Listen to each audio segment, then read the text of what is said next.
생명을 주시는 예수님이라는 주제를 가지고 말씀을 전달하도록 하겠습니다. 하나님의 뜻을 미리 알고 그 하나님의 뜻을 백성들에게 선포하는 자들을 가리켜서 선지자 혹은 선견자라 이렇게 부릅니다. 사무엘상 9장 9절에 보면은 옛적 이스라엘의 사람이 하나님께 가서 물으려 하면 말하기를 선견자에게로 가자 하였으니 지금은 선지자라 하는 자를 옛적에는 선견자라 일컬었더라 이렇게 되어 있습니다. 미리 내다본다 하는 뜻으로서 선견자라고 칭하기도 했고요. 또 미리 안다 하는 뜻으로서 선지자라고 그렇게 칭했는데요. 다수의 선지자들은 장차 인류를 구원할 구세주가 이 땅에 오실 것이라고 예언을 했습니다.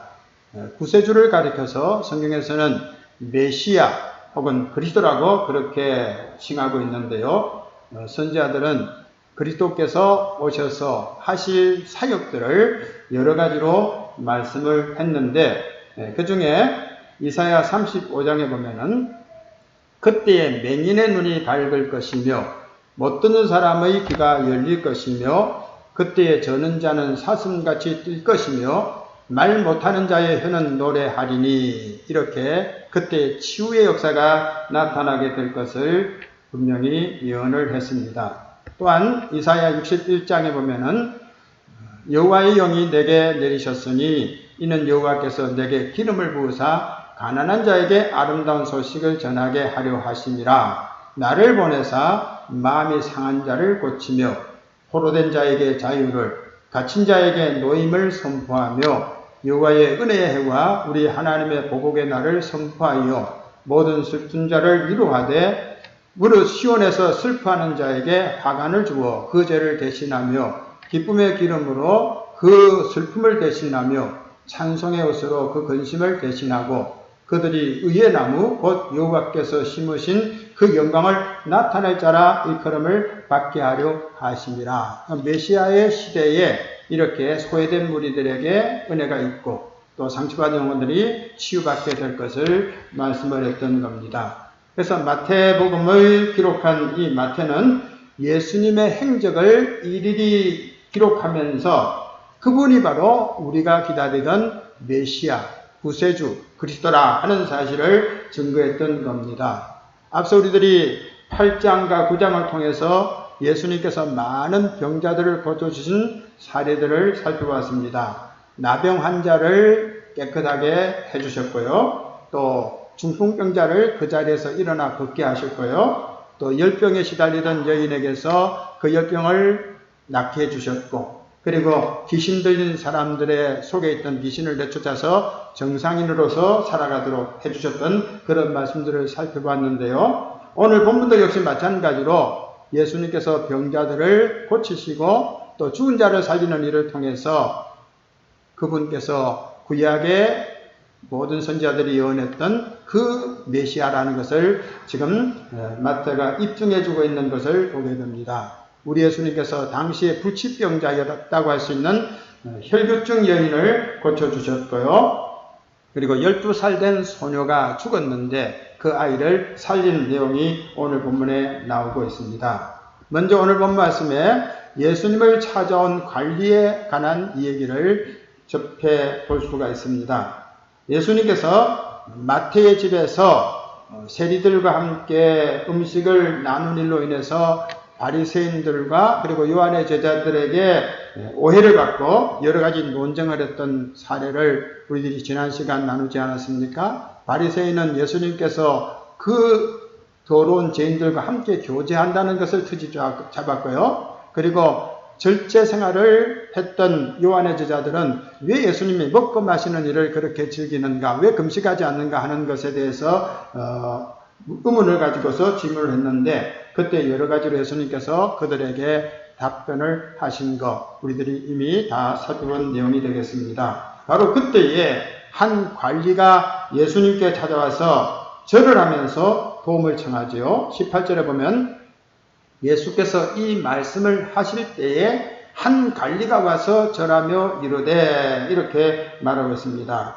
이 관리, 마태복음에는 그가 어떤 직분을 가졌는지 또 그가 어떤 이름을 가지고 있었는지 나오지 않고 그냥 한 관리로서 소개를 합니다. 그런데 동일한 사건을 다루고 있는 마가복음과 누가복음에서는 이 사람의 직책과 그리고 이름이 분명히 밝혀지고 있습니다. 마가복음 5장 22절에 보면은 회당장 중의 하나인 야이로라 하는 이가 이렇게 그의 이름과 직책을 밝혀주고 있죠. 누가복음에도 역시 마찬가지로 회당장인 야이로라 하는 사람이 왔다고 그렇게 소개하고 있습니다. 회당은 유대인들의 신앙교육의 기관이었다 이렇게 말씀드릴 수가 있겠습니다. 지금의 예배당과 흡사한 곳인데요. 종교 국가이기 때문에 이스라엘의 회당은 오늘의 예배당 이상의 기능을 발휘했다 그렇게 말씀드릴 수가 있겠습니다. 먼저 유대인들이 모이는 회합의 장소가 되었습니다. 우리나라 사람들이 외국에 가면은 교회당을 세우고 그 교회에 교포들이 같은 민족들이 모이는 것과 유사하다고 할 수가 있겠습니다. 그리고 그곳에서 예배도 했고 또 신앙교육도 담당을 했습니다. 그리고 때때로 기도처 역할을 했어요. 기도하고 싶은 사람들이 회당에 와서 기도를 드리는 겁니다. 그리고 어떨 때는 법정 역할도 했습니다. 잘잘못을 시시비비를 가려서 판단하는 이런 일도 회당에서 시행을 했던 겁니다. 그리고 때때로 여행객들이 그러니까 유대인들이 여행을 하다가 오면은 그 숙소로 그렇게 제공을 하게 됐던 겁니다. 유대 민족들의 역사를 보면은 나라가 망하지 않습니까? 남북으로 갈라졌다가 이제 먼저 북쪽이 아수르의 침공을 받아서 망하고 그 다음에 얼마 후에 남쪽 유대 나라도 바벨론의 침공을 받아서 망하죠. 그래서 바벨론으로 가게 되고 또 각처에 흩어지게 되죠. 그래서 70년 동안 그들이 나라 없는 그런 서름을 겪다가 다시 돌아와서 이스라엘 나라를 회복하는 그런 역사가 있지 않습니까? 근데 이렇게 70년 동안 흩어져 살면서 유대인들이 성전에서 예배해야 되는데 성전을 찾아갈 수가 없으니까 그 대신 그들이 세운 것이 회당이라고 할 수가 있겠습니다. 회당을 세워서 거기에 함께 모여서 민족 정신을 배우고 또한 신앙을 거기에서 훈련받았다고 할 수가 있겠습니다. 오늘 본문 말씀에 나오는 야이로는 그 회당의 리더, 그러니까 회당장 중에 한 사람이었다고 했으니까 한마디로 말하면은 유대 사회의 지도층 인물이었다. 그렇게 말씀드릴 수가 있겠습니다. 그런데 그 당시에 지도층에 속한 무리들, 그러니까 상류계층에 그런 속한 사람들은 대부분 예수님을 무시했고 또 예수님을 따르는 자들을 아주 업신여기지 않았습니까? 그럼에도 불구하고 이 야이로는 예수님께 찾아와서 모든 공중이 보는 앞에서 겸손하게 절을 하면서 자기의 심정을 토로했던 것을 알 수가 있습니다. 그가 예수님께 찾아온 이유가 나와 있죠. 그는 자기의 딸이 지금 죽어가고 있기 때문입니다. 외딸이고, 외딸이니까 하나밖에 없는 딸이라는 거죠. 그리고 죽어가는 12살 된 아이인데 죽어가고 있는 겁니다. 그러니 얼마나 안타깝겠습니까? 그래서 도움을 청하는 겁니다. 예수님께 치유의 권능이 있다는 것, 이걸 믿었기 때문이겠죠. 앞서 여러 가지 사례를 통해서 예수님께서 병자들을 능력으로 고치신 사실을 소문을 통해서 접한 회당장은 우리 딸 아이도 예수님이 능히 살리실 것이라는 그런 믿음을 가지고서 예수님께 찾아온 겁니다. 18절에 보면은 내 딸이 방금 죽었사오나 오셔서 그 몸에 손을 얹어 주소서 그러면 살아나겠나이다. 이렇게 믿음을 피력합니다. 근데 방금 죽었다 이렇게 말하고 있는데 마가복음과 누가복음에는 좀 더 다르게 얘기하고 있습니다. 마가복음 5장 23절에 보면은 내 어린 딸이 죽게 되어사오니 오셔서 그의 손을 얹으사 이렇게 되어 있죠. 또 누가복음에도 역시 자기에게 12살 된 외딸이 있어 죽어가미로라 이렇게 말하고 있어요. 죽어가는 것하고 죽은 것하고는 분명히 다른데 왜 마태는 죽었다고 그렇게 말하고 있고 또 마가와 누가는 죽어간다 이렇게 기록했을까? 어떤 상황이었을까? 짐작해 볼 볼진데 해당장 야이로가 자기의 딸이 지금 죽어가는 상황, 심각한 상태, 이제는 회생 불가능한 그 상태를 보고서 곧장 집에서 뛰쳐나와서 예수님께 다가왔지 않겠습니까? 다가오는 동안 그 시간의 지연을 통해서 우리 딸이 이제 죽었을 것이라는 어떤 생각을 품었겠지요. 그래서 방금 죽었다 이렇게 표현을 하면서 예수님께 매달렸다 이렇게 말씀드릴 수가 있겠습니다.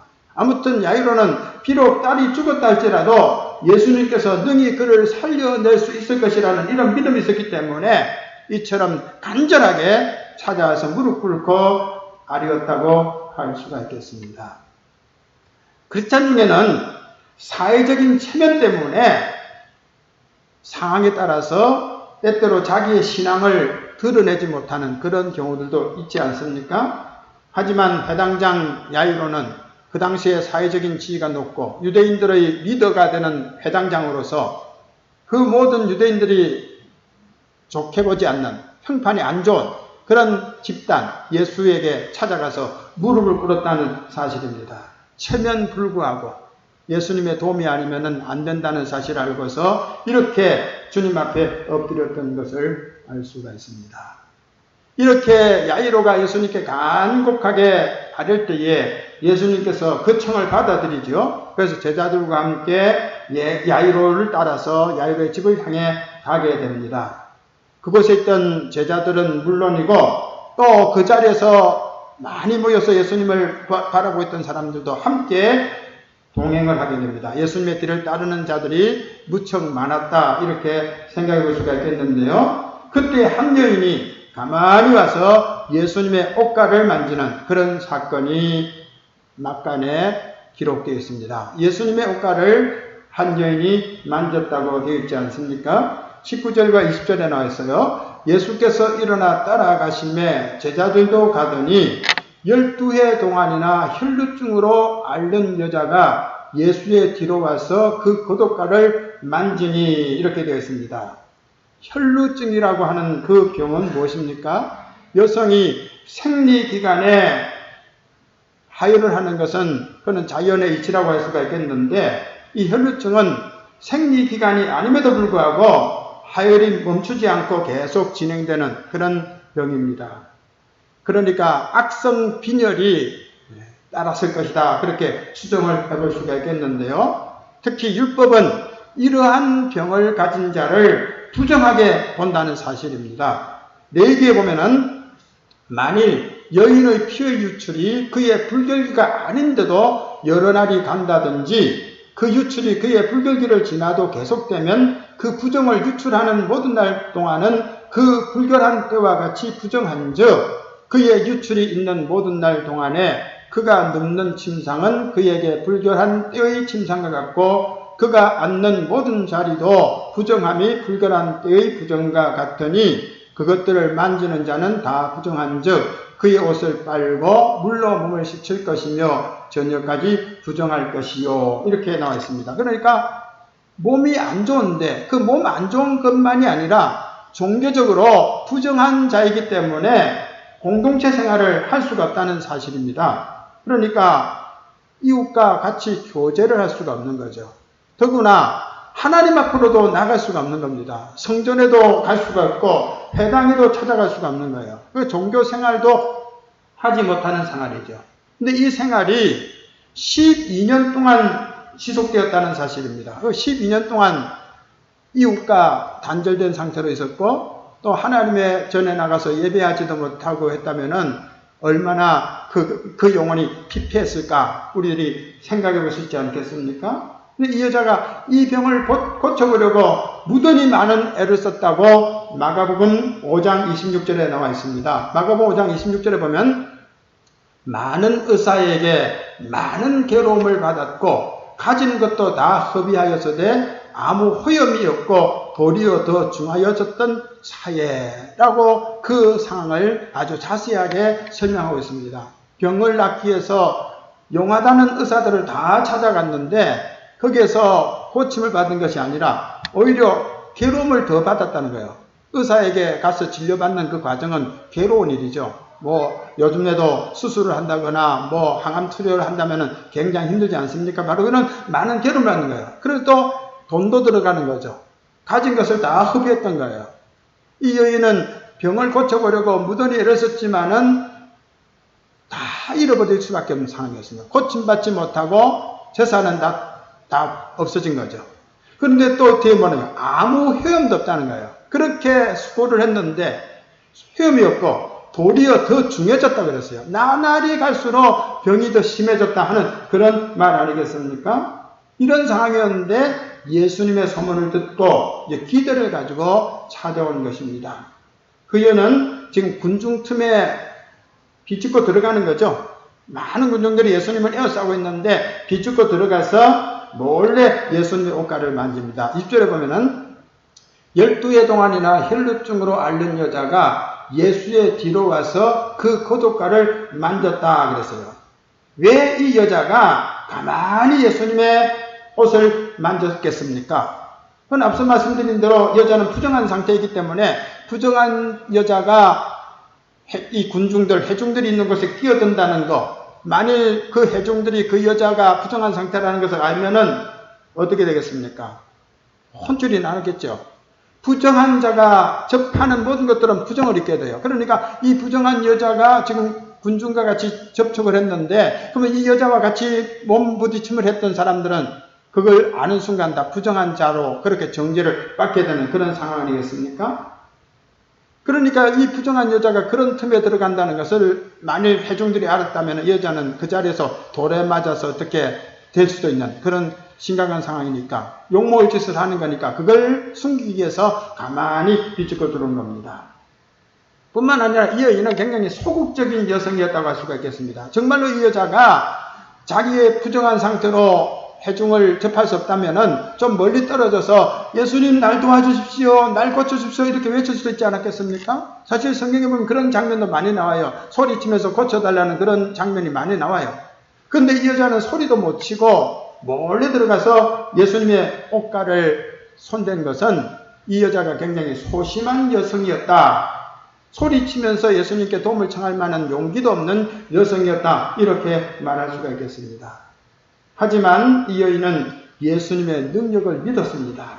겉옷만 만져도 구원받을 것이라는 그런 확신을 가지고 있었기 때문에 어떻게 보면 굉장히 무모한 일을 지금 행하고 있는 겁니다. 21절에 보면은 이는 제 마음에 그 겉옷만 만져도 구원을 받겠다 합니다. 예수님이 입으신 그 옷에 내가 손을 대도 내가 나을 것이라는 이런 확고한 믿음이 있었기 때문에 그가 이런 일을 했던 것입니다. 그리고 그 옷을 만지는 순간에 치유의 역사가 나타나죠. 누가복음 8장 44절 보면은 예수의 뒤로 와서 그의 옷가에 손을 대니 혈루증이 즉시 그쳤더라.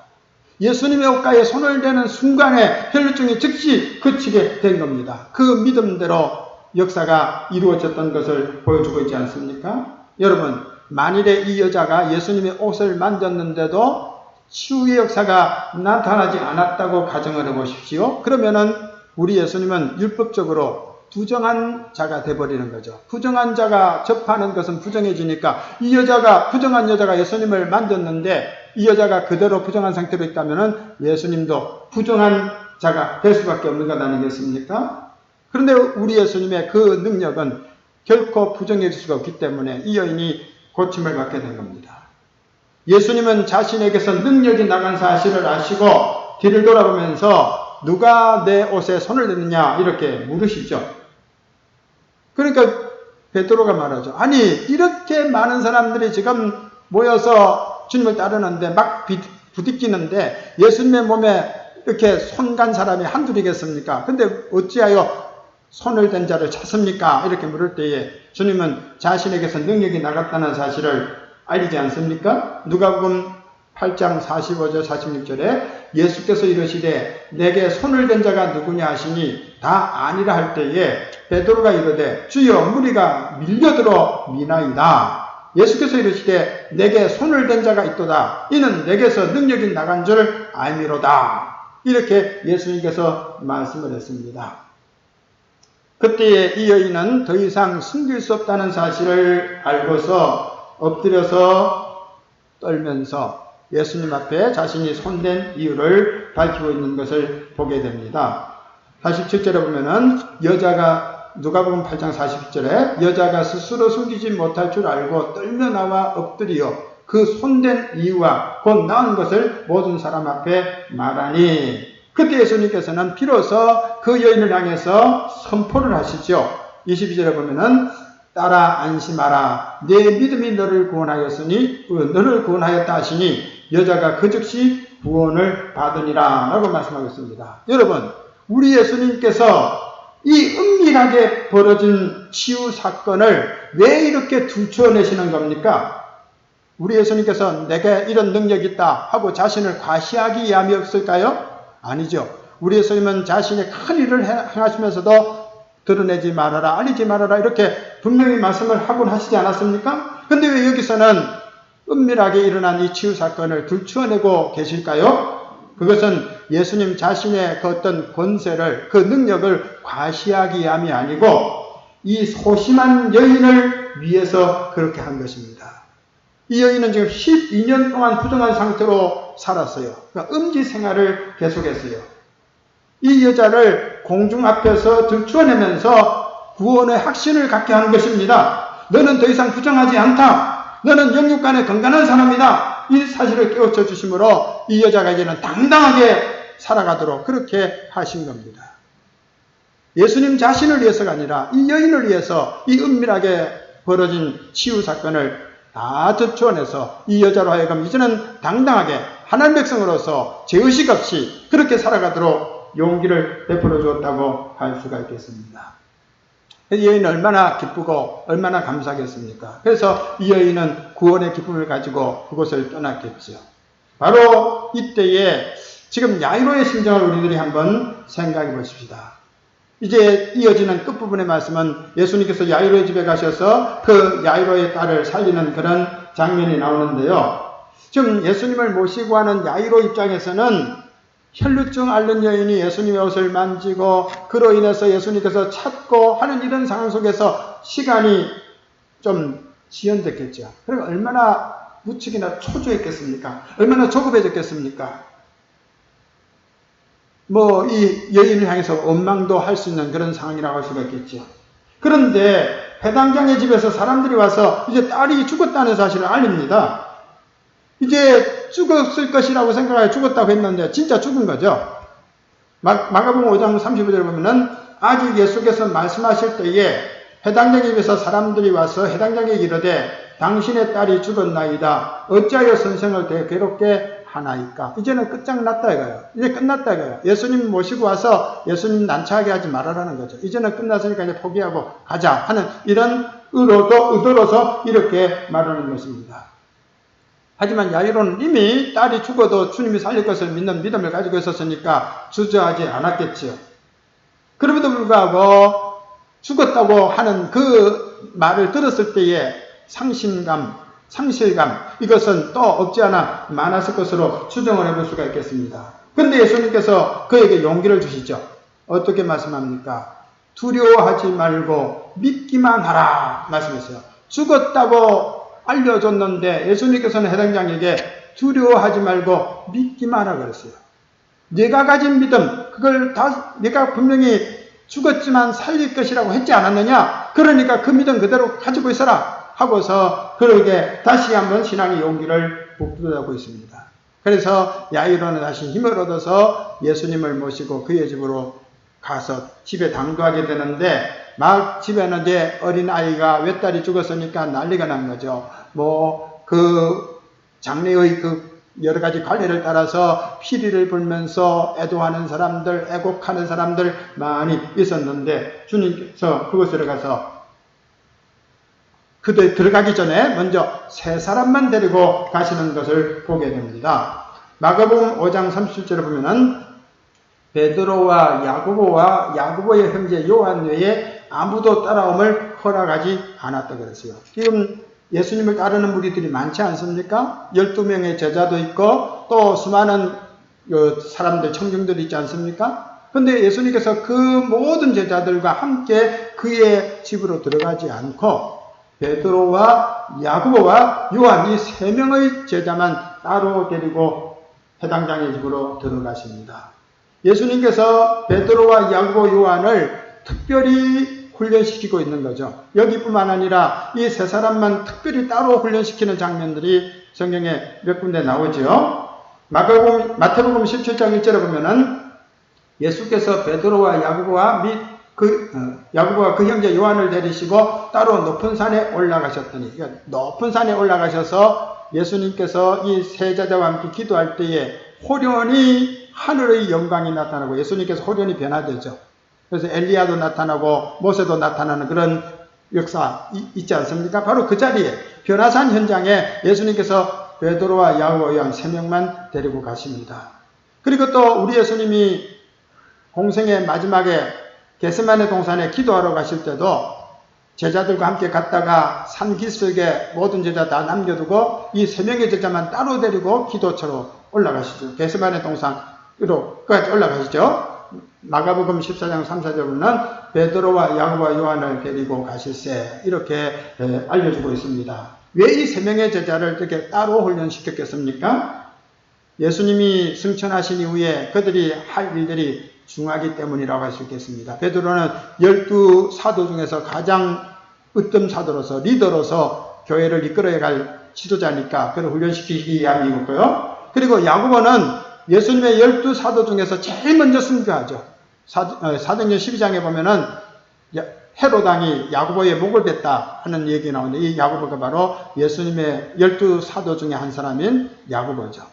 그리고 요한은 누굽니까? 요한은 다른 사람들과 달리 끝까지 죽지 않죠. 죽지 않고 이제 끝까지 살아남죠. 나이가 들 때까지. 그래서 나중에 밤모섬에 기양을 가가지고 거기서 장래에 되어질 일, 요한계시록을 기록하고 그 다음에 이제 세상을 가져가지 않습니까? 그러니까 이렇게 중요한 일을 할 자들이기 때문에 예수님이 훈련을 특별히 시킨 것이라고 생각을 해볼 수가 있겠습니다. 아무튼 이렇게 예수님께서 그의 집으로 들어갔는데 막 떠들어대는 그 장면을 보면서 예수님께서 어떻게 말씀을 하십니까? 24절에 보면은 물러가라. 이 소녀가 죽은 것이 아니라 잔다. 그랬습니다. 죽었는데 예수님께서는 잔다고 말씀한대요. 그러니까 사람들이 다 아니까 비웃었다고 그랬어요. 예수님의 말씀을 비웃었다고 했습니다. 근데 예수님께서는 그 아이를 향해서 어떻게 말씀합니까? 이제 새 부모와 또 함께한 자, 그러니까 베드로하고 요한이죠. 아이 있는 곳에 들어가서 어떻게 말합니까? 아이의 손을 잡고 이르시되 달리다굼 이렇게 외쳤습니다. 달리다굼. 이 달리다 하는 건 소녀, 처녀를 가리킬 때에 달리다라는 말이고요. 이제 아람어로요. 그리고 이는 일어나라 하는 그런 뜻이 되겠습니다. 그러니까 소녀에 일어나라, 달리다굼 이렇게 외친 겁니다. 이것은 어머니들이 평소에 잠든 아이를 깨울 때에 사용하는 그런 일반적인 용어라고 합니다. 그러니까 일어나! 잠을 자는 아기를 부모님이 깨울 때에 달리다굼 이렇게 말한다는 거죠. 예수님께서는 이 소녀를 향해서 달리다굼 이렇게 외치셨는데 그 소리와 함께 그 아이가 즉시로 일어나게 된 것입니다.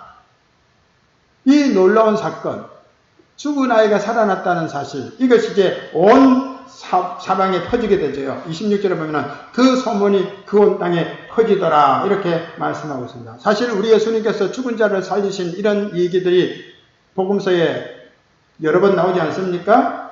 나인성 가부의 아들을 살리신 것이 누가복음 7장에 나오고요. 그리고 베다니 마을의 나사로라고 하는 사람이 죽어서 무덤에 들어간 지 나흘이 되었는데 그를 살린 이야기가 요한복음 11장에 나옵니다. 그러니까 이렇게 예수님께서 죽은 자를 살리심으로 예수님께서 메시아다 하는 사실을 증거함과 동시에 또한 예수님께서 부활이요 생명이라는 사실도 알리셨다는 사실입니다. 요한복음 11장 22절에 예수께서 이르시되 나는 부활이요 생명이니 나를 믿는 자는 죽어도 살겠고 무릇 살아서 나를 믿는 자는 영원히 죽지 아니하리니 이것을 내가 믿느냐라고 말했습니다. 예수를 믿으면은 영원한 생명에 들어가기 때문에 육신의 죽음이라는 것은 별 의미가 없기 때문에 살아서 믿는 자는 영원히 죽지 않는다는 이런 말씀을 주님께서 하신 겁니다.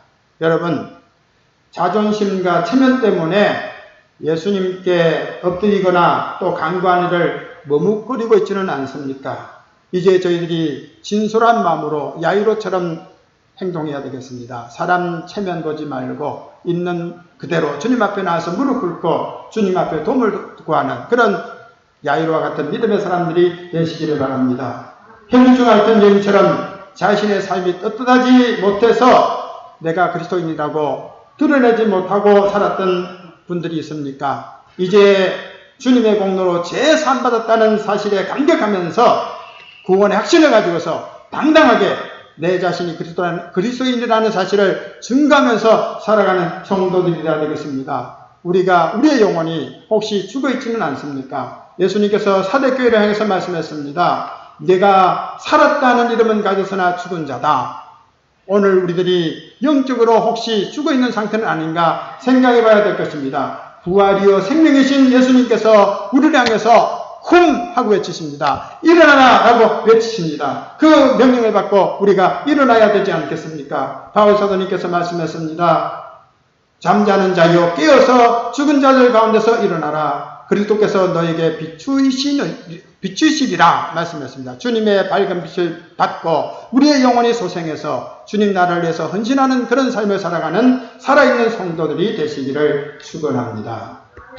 예비하신 헌금 드리면서 하나님 앞에 찬송 올려드리겠습니다.